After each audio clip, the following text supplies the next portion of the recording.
ആസ്വദിച്ചിടണമോരോ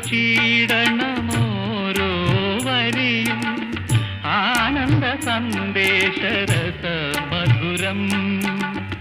ഇന്നോ നാളെയോ വിളക്കുകെടും, ഇന്നോ നാളെയോ വിളക്കുകെടും, പിന്നെയോ ശൂന്യമാം അന്ധകാരം.